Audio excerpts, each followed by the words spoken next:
Start the recording. I'll just do that. So I'll just start again if you don't mind. Welcome. And if you have any questions during the webinar, could you please type them into your computer and in webinar jargon, raise your hand, and I will answer the questions later in the webinar. Today we're going to try something a little bit different in how we approach grants, and we're going to look at grants that are specifically targeted at employment issues. So the areas we're going to look at are apprenticeship grants. There are a number of different apprenticeship grants. It's quite interesting that the former Prime Minister Tony Abbott over a year ago announced that there were to be some rather significant changes made to the organisation of apprenticeships in Australia from the 1st of July this year. Well, the 1st of July come and went, and as far as I can ascertain, there's been no changes made yet to the apprenticeship structure in Australia. And then, of course, we've had the change of Prime Ministership, and I haven't seen any comment by Mr Turnbull or any of the current ministers in the coalition government about any changes to apprenticeships. So we'll assume that the system continues to work.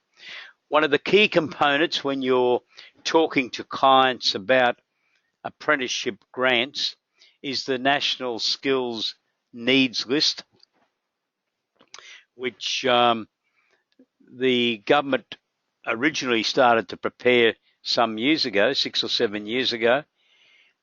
Even though the list has been reviewed and has a new date on it, there has virtually been no changes made to the skills that are listed that the government will grant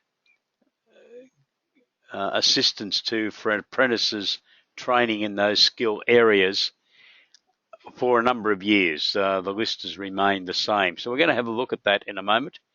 And some of the apprenticeship areas that there's grants for is hiring of a person straight out of school to be an apprentice. There are special apprenticeship grants for disabled and also for adult persons who are going to enter the workforce or re-enter the workforce to train as an apprentice. So what I'm going to do is just change across, and we're going to go on to the ESS BIZTOOLS site. And the one we're going to select initially is the Apprenticeship Assistance Overview. And what I intend to do is just, first of all, show you the National Skills Needs List. This is short-circuiting, doing a whole stack of PowerPoint slides. So some of you, of course, are ESS BIZTOOLS Gold subscribers, and you've got access to all of this material. For those of you who are not, this material is repeated within ESS BIZGRANTS if you've identified a particular grant, but it's just a bit easier to show you in a webinar like this by going back to the ESS BIZTOOLS site. So what you have on the screen at present is the list of the National Skills Needs List as far as the Australian apprenticeships are concerned. You'll notice there's a whole range of key trade areas. And as I said earlier, this list, whilst it's been reviewed by the government because it's got a different date on it, has basically not changed for 3 or 4 years. Does that mean the government's just not attracting enough people in to the system who are undertaking apprenticeships in these areas? Some of them never cease to amaze me, like hairdressers, and some of the trades like fitters and turners, pastry cooks. So if you've got clients that are employing these sort of people and they might be considering engaging an apprentice, there's a very strong possibility that they'll be able to get a grant for that particular apprentice if they're listed in this list. And you see this list is current at July 2015. All we changed on that list was the date. The rest of it was basically the same as what had been there previously. So just be aware that that list exists. It is updated, but there hasn't been many changes in what's included. I'm just going to use some of the PowerPoint slides now out of the apprentice area just to give you an overview. So the government has a number of initiatives to assist employers. Now what we're going to talk about today is all grants for employers. As you're probably aware, there is a loan scheme now for apprentices similar to what is available for university students. There is about 300 sites across Australia who act as apprenticeship centres. This was one of the big changes that the then Prime Minister had foreshadowed. But as I said, as far as I know, there's been no changes yet. But someone might be working away within the federal government to implement the changes that Mr. Abbott was talking about. There's a number of incentive programs. They take a bit of understanding because they're standard incentives, and then there are special and additional incentives, basically based on whether the skill is listed in that National Skills Needs list, and also whether it's a special purpose, such as a school leaver, a disabled person, or an adult. So that's just going through some of those now. And there's also a category for existing workers who want to upgrade to apprentices. And there's also categories for Indigenous Australians who wish to undertake apprenticeships. So the government hopes that it's flexible. As you probably know, the hiring decision is made by the employer in conjunction with discussions with the apprenticeship organisation for their area.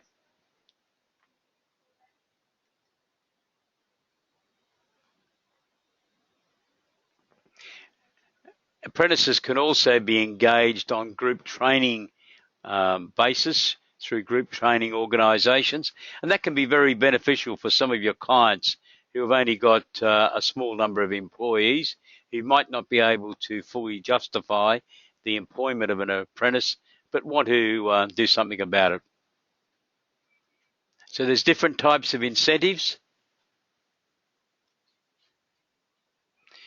There are incentives for apprentices in rural and regional skill shortage areas, which the government publishes from time to time. There's incentives available for mature aged workers to undertake an apprenticeship. So the government's obviously trying to use the apprenticeship scheme as one way of reducing the reliance on imported labour under 457 certificates.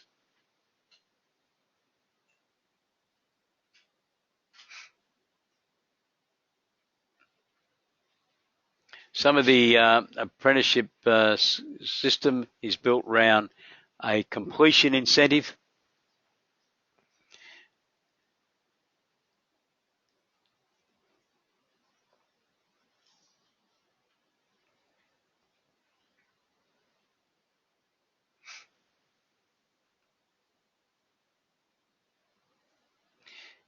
There is more benefits for apprentices who are undertaking level 3 or level 4 studies, and full details of that are available on our website. And then it's talking about the National Skills Needs list. Existing workers who can become apprentices. So there's a range of activities relative to apprentices that if you have clients that want some advice in that area, I suggest you use the paper.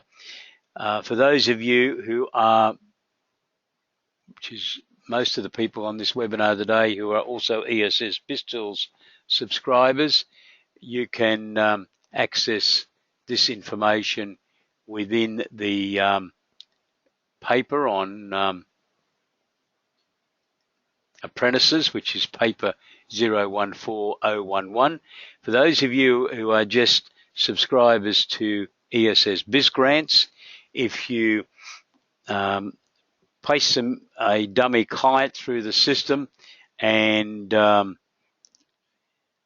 indicate that they've got some employees and they're operating in, normally put a trade in, you will find that they are offered apprenticeships, because apprenticeships are virtually available for most industries in Australia, just that some of them are not going to be able to get the special benefits that are available under the National Skills Needs List.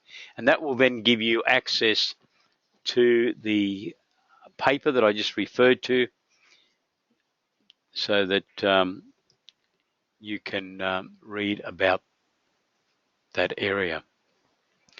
Now, what I intend to do now is to just go back to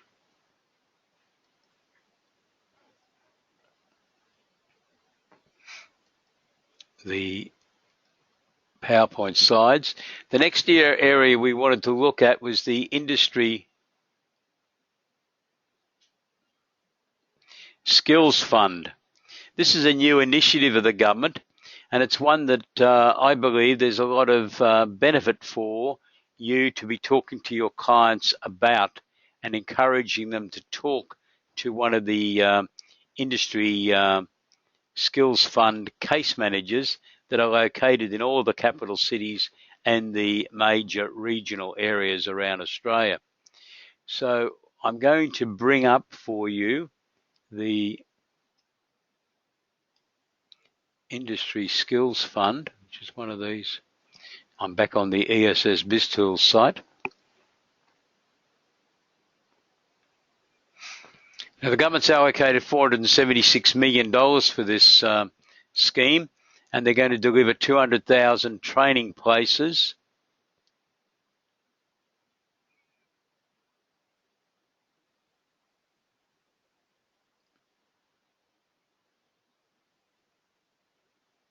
And what I'm going to pick out at this stage is the and utilise the Industry Skills Fund PowerPoint slides that we have developed.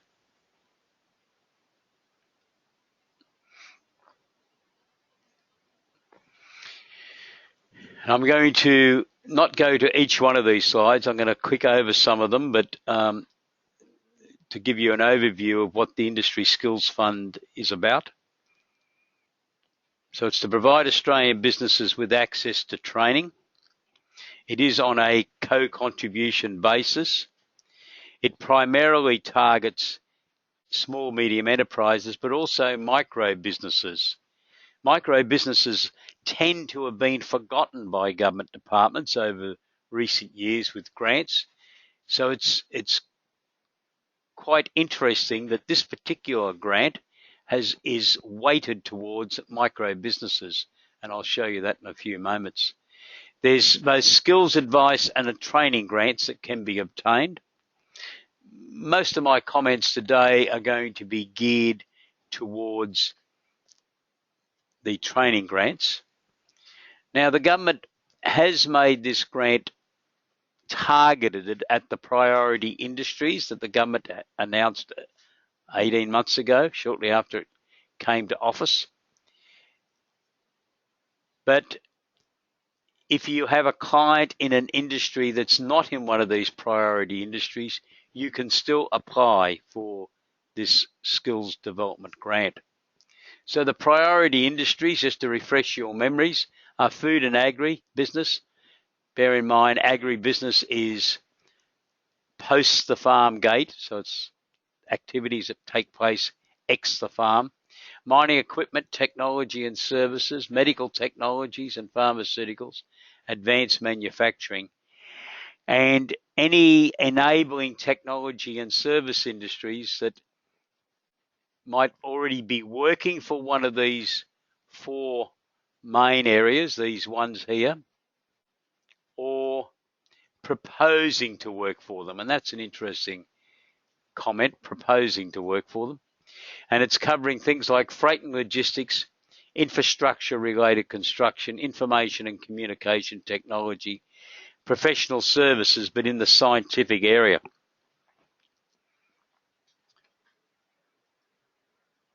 Applicants within those priority sectors will be fast tracked. This is the benefit the government is giving to these priority industries. Just bear in mind there might only be 9 major categories, but that covers about 550 different types of business activities. Most of the trades are included in those definitions. But applicants that don't fall within the priority areas are still able to apply. Just that they need to be able to justify that they're going to do something worthwhile with this funding. There's a special benefit for businesses located in Northern Australia. This has been funded out of the government's Northern Australia program. So the businesses in Northern Australia, which is generally defined as the area north of the Tropic of Capricorn, so that's Rockhampton on the east coast of Queensland, right across to Western Australia. Now, the skills advice is targeted at SMEs who need to identify their skills needs.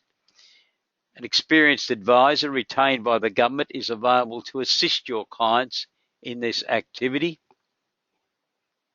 and they will make recommendations of skills that need to be implemented. One of my consulting clients was involved in this process the other day. I have to admit that I'd already sat down and talked to that client about what I thought their requirements under the training program might be, and I was pleasantly surprised when I received the report back from the training advisor. He had thought of a lot of things that we hadn't thought of, which was quite interesting. And I will write some notes about that in the near future and incorporate them in our material. So the training grant will only help the applicant with the costs of training.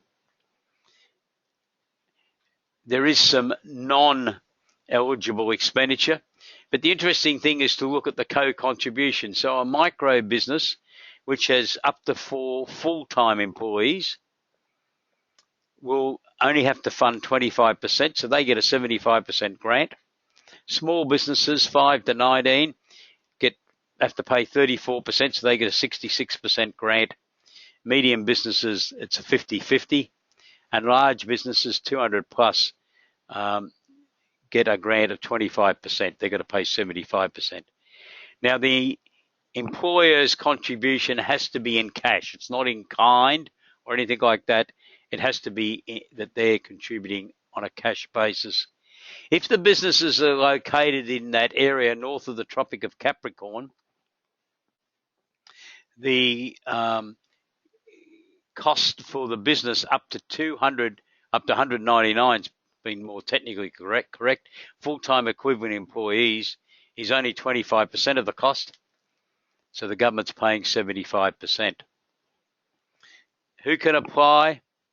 Registered trading organisations are not eligible. This is basically open to individual businesses, but they can form a consortium. Now, the eligibility requirements were changed in early September by the government, and it's now a solvent Australian enterprise. It originally was a company or a corporate trustee of a trust. That has now been changed, so an individual, a partnership, a trust with an individual as a trustee are all now eligible to apply as long as they have an Australian business number, they're registered for GST, and they've been operating for at least 3 years. So that's a general overview of the Industry Skills Fund that may be of interest. In fact, I think it should be of interest to your clients who are employing people who wish to improve their skills. Now, they need to be able to identify that they're going to improve their skills because there's a business opportunity for them if they've improved their skills in their business operations.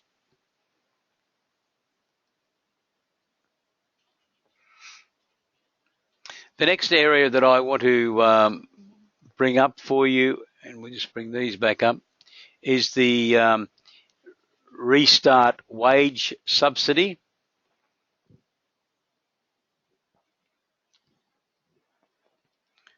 And I'm just going to go back to the ESS BIZTOOLS material again.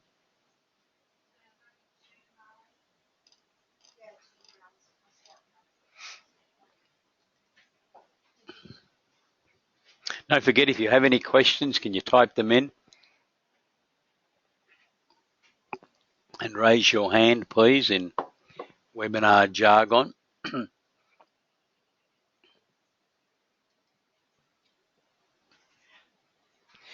Now, the restart wage subsidy is for businesses that provide employment for people over 50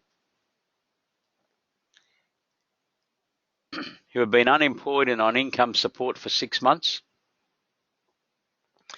The employer could get a subsidy for employing these types of people.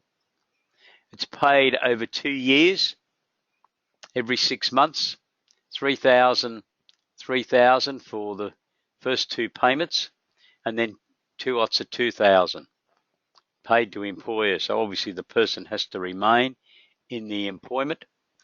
The person has to be gainfully employed for 30 hours per week. And if someone works less hours, they only get a pro rata amount of that subsidy. So it's worth looking at if you have a client who's considering employing someone over 50 years of age who has been out of work for a period. Just remember that these grants exist, and they can be of benefit to your clients. I'll just work back through here.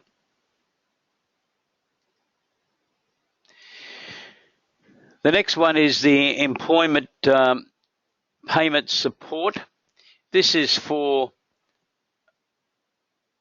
Army reservists and for people employed who are Army reservists. Just bear in mind, I'm not going to go to the slides on that. You can pick them up within ESS BIZTOOLS and ESS BIZGRANTS. There are grants available if you are employing people who are taking time off to be in the reserve defence forces. The next one I just wanted to mention to you was the corporate wear scheme. This is a scheme that enables employers to register with the government, and employers can escape paying fringe benefit tax on benefits that they've made available to their employees by supplying them with branded uniforms. And if the employee is paying for the corporate uniform, they can claim an income tax deduction for it. So there's some articles within the material on the corporate wear scheme. The next one that I want to talk to you about is a new grant. So we're going to go back and have a look at it in a bit more detail. Training for Employment Scholarship.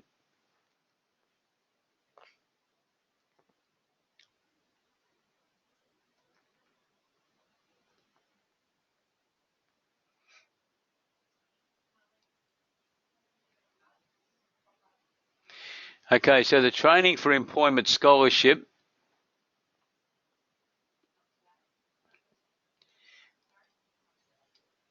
is a scheme that the government's developed as a trial program. It is targeted at locations in a number of the states. So it's a 12-month pilot program. It started in March, and it's available in a number of regional and outer metropolitan regions, and it supplies grant funding for up to 26 weeks of job-specific training. Employers can receive up to $7,500, including GST. This one amuses me a bit. Most government grants talk about plus GST, but this one includes GST. I suspect it's been written by a department that's not used to writing grant programs. And that is if your client has less than 200 full-time equivalent employees. There is a funding agreement that your client will have to sign. Now, eligibility, they've got to be solvent, have an Australian business number, be located in one of the targeted regions, and employ one or more eligible participants, not be named in the Workforce Gender Equality Agency, and has employed the new employee for at least 25 hours per week within 3 months of lodging an application. So that's an important one. Has employed the new employee for at least 25 hours per week within 3 months of lodging an application. So not eligible to apply, unfortunately, is individuals and trusts, except where the trustees are eligible. So that would mean a corporate trustee, and activities like registered training organisations and government departments are not eligible. So the training is available for people aged 18 to 24. They're going to be Australian citizens, employed by the business. The employee has to agree that they're going to undertake some specific training, and they cannot have been in full-time employment or full-time study prior to commencing employment with your client. So they cannot have been in full-time employment or full-time study prior to commencing employment by the business. I have a bit of difficulty working out why the full-time study, but that's the way it is. Eligible training can be from a number of different areas. Obviously, in the application form, that's got to be identified. So it could be accredited training, could be non-accredited training. So the employer could arrange for the training to be undertaken by someone within their business. So it might be on lean management. It might be on getting ready for a specific program the business is going to be involved in. Or it could be on some foundation skills, taking them through, how to work within a factory or a workshop or whatever. So non-eligible expenditure, the business can't do this themselves. They have to engage an external organisation.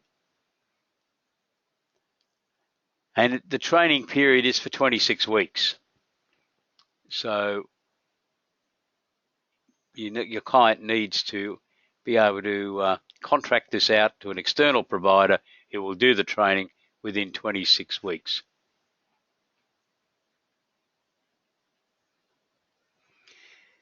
So the application, there's an online application that's available within ESS BIZGRANTS.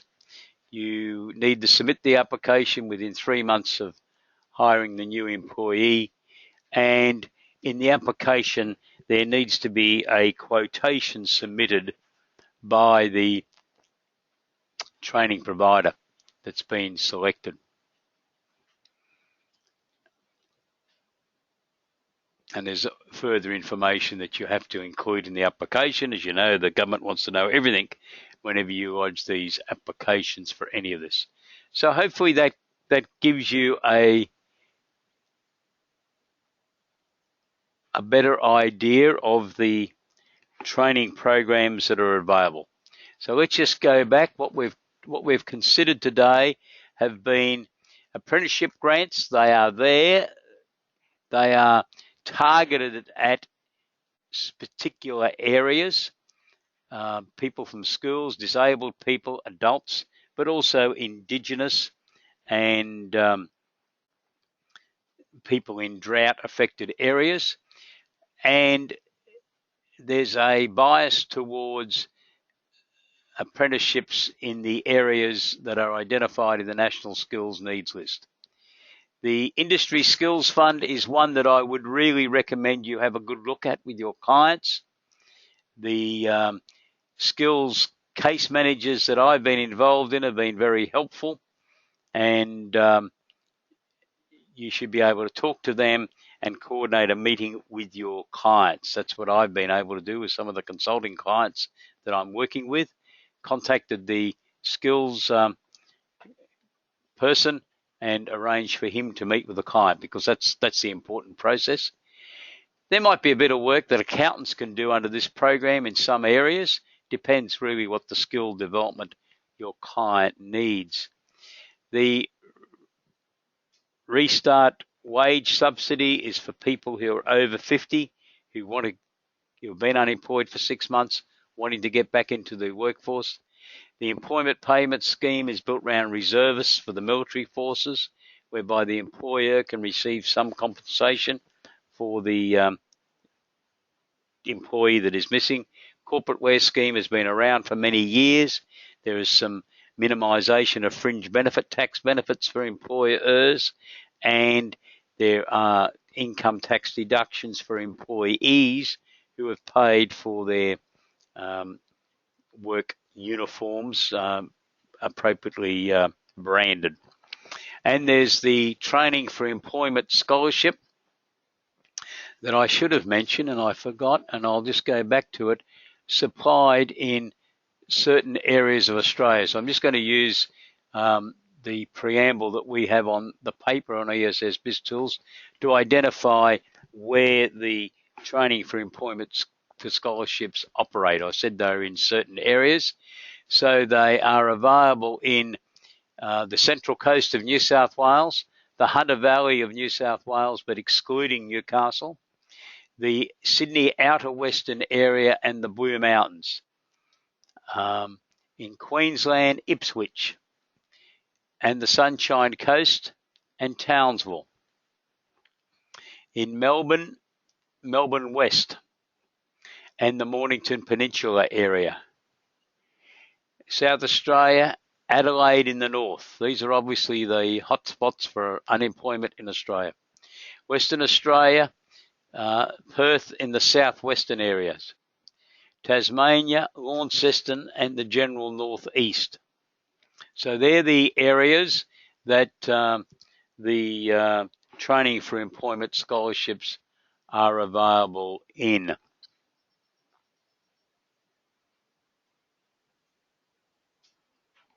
So what I want to check now to see if we've got any questions that have come through, because I've basically concluded this webinar on looking at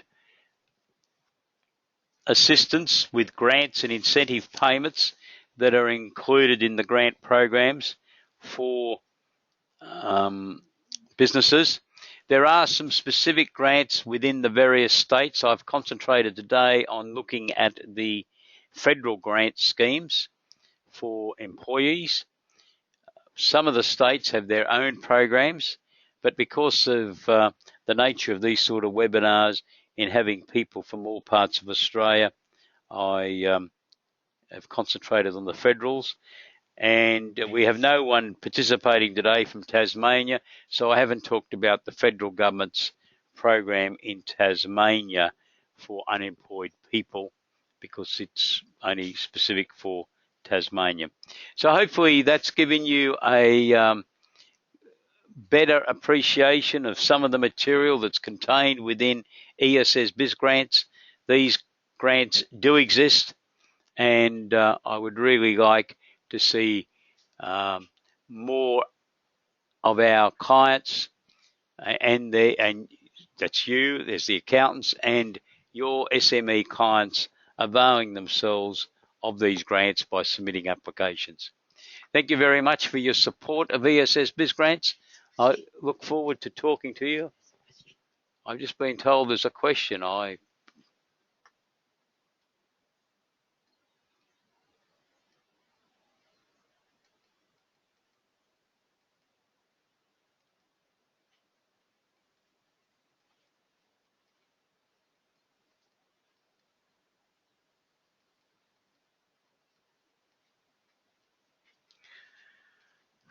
The question I got is, I work for a firm that are full subscribers and another who seem to just receive your grant updates. To what extent is your grant info available to a firm with lesser access your service? I presume it means to your services, please. Thanks, Wendy.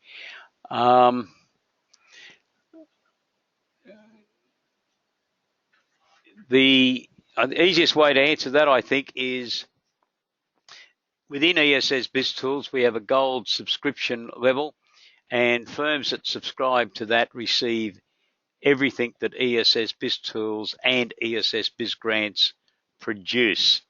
So within ESS BizTools, there is a full segment on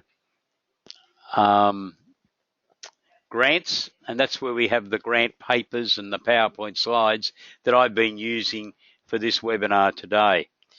Within ESS BizGrants, if a subscriber is just for ESS BizGrants, they're getting access to the Find a Grant system within ESS BizGrants.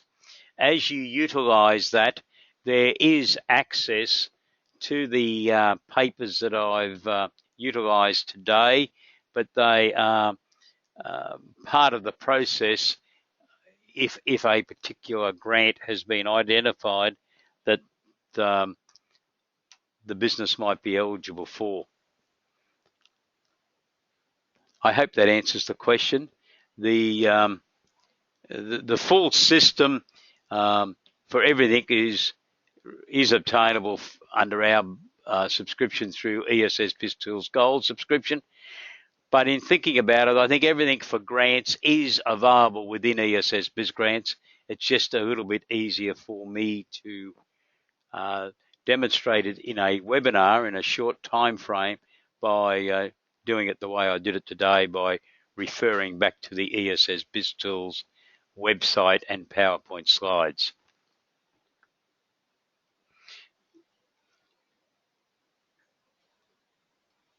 And Wendy said, yes, thanks. So that's very good.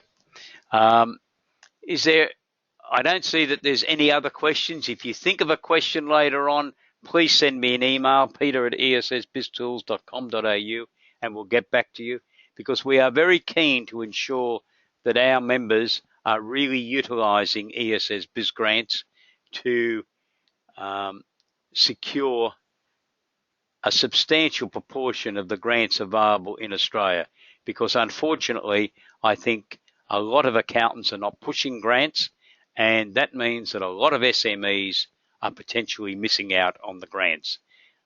After all, every business that's a taxpayer is paying money towards the establishment of these grants, and therefore I think we all owe them a service to make sure that the opportunity to seek a grant is brought to every one of your clients' attention. So thank you very much for participating in this webinar today, and I look forward to talking to you again next month when we have our next new members webinar. Have a wonderful day. Goodbye.